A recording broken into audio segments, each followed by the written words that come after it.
आपण पाहतात नमस्ते Phaltan YouTube channel आणि मी राजकुमार गोपने। एक धक्कादायक बातमी समोर येत आहे। सरकारी नोकरी मिळवून देण्याचे आमिष दाखवत शेकडो बेरोजगार तरुणांना कोट्यवधी रुपये उकळल्याचा धक्कादायक प्रकार उघडकीस आला आहे। विविध शासकीय विभागांमध्ये नियुक्ती करून देण्याचे आश्वासन देत तब्बल 197 उमेदवारांना 3,73,00,000 रुपयांची फसवणूक केल्या प्रकरणी बारामती तालुका पोलिसांनी दोघांविरोधात गुन्हा दाखल केला आहे।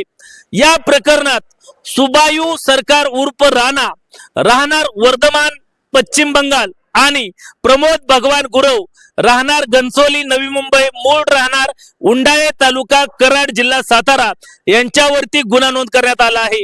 बारामती मधील सूर्यनगरी परिसरातील रणजित हरिभाऊ मोठे यांनी याबाबत फिर्याद दिली आहे।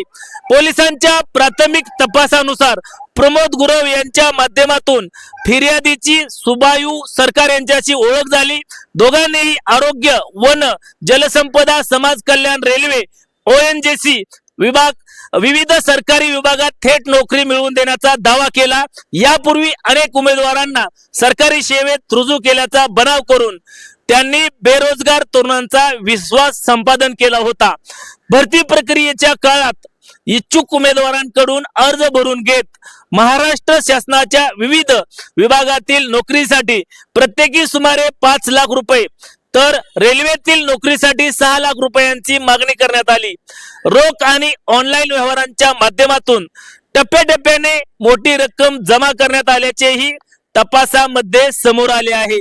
फसवणुकीचा प्रकार अधिक विश्वासार्ह वाटावा यासाठी आरोपींनी उमेदवारांना बनावट निवड याद्या, खोटे शिक्के असलेले नियुक्तीपत्रे आणि प्रशिक्षणासाठी बोलावल्याची कागदपत्रे दिली। मात्र प्रत्यक्षात कोणालाही सरकारी सेवेत नियुक्ती मिळाली नाही। संशय आल्याने उमेदवारांनी चौकशी केली असता संपूर्ण प्रकार बनावट असल्याचं उघड झाले। या प्रकरणात एकूण 197 जणांकडून 3,73,00,000 रुपये उकळल्याचा आरोप असून बारामती तालुका पोलीस आर्थिक व्यवहार कागदपत्रे आणि या रॅकेटशी संबंधित इतर व्यक्तींचा शोध घेत आहेत। या प्रकरणाचा पुढील तपास सध्या सुरू आहे। आजच्या व्हिडिओमध्ये इथेच थांबूया, पुन्हा भेटूया नवीन व्हिडिओमध्ये। तोपर्यंत धन्यवाद।